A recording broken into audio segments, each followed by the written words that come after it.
You ask Tiger to solve.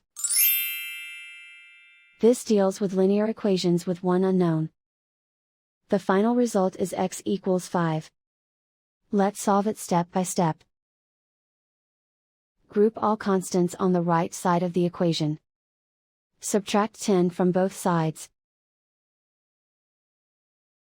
Simplify the arithmetic.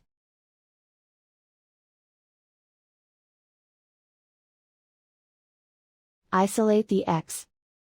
Divide both sides by 4. Simplify the fraction.